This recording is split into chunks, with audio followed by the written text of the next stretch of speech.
Bonjour à tous les journalistes de la capitale du rail, à tous ces professionnels des médias rompus à la tâche qui célèbrent aujourd'hui la journée mondiale de la liberté de la presse.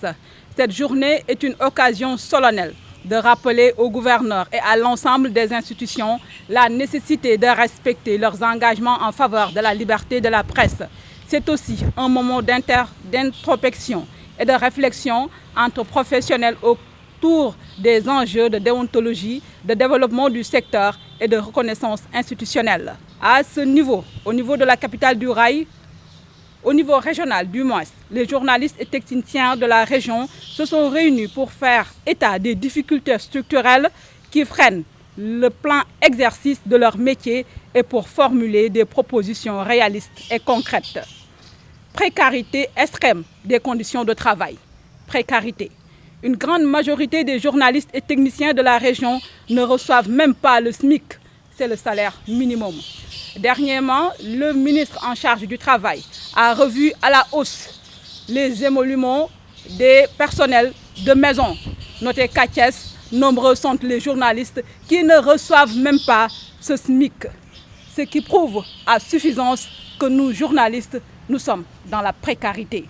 Les revenus sont instables en raison d'un tissu économique faible, d'un accès limité à la publicité et d'une confusion fréquente entre commandes publicitaires et reportages éditoriaux. Les médias qui sont au niveau de la région souffrent, surtout les médias privés qui se sont installés dans la région de Thiès. Accès limité à l'information. Certains chefs de service publics freinent délibérément l'accès à l'information. C'est une réalité au niveau de la région de Thiès. Faible reconnaissance institutionnelle. Les pouvoirs publics ne prennent pas suffisamment en compte le rôle social et citoyen des journalistes. Ainsi, les journalistes de la région proposent l'aide de la presse équitable et transparente, une répartition plus juste avec une prise en compte des journalistes correspondants régionaux. Ces correspondants qui sont dans les différentes régions du Sénégal et qui souffrent, il faut le dire. Création ou mise en place d'un siège pour la presse locale, un espace autonome et équipé pour le travail, mais également pour les différentes réunions. Accès au logement. L'on veut que les journalistes qui sont dans les régions soient mieux pris en compte concernant certains programmes, comme le programme national des 100 000 logements de l'État du Sénégal.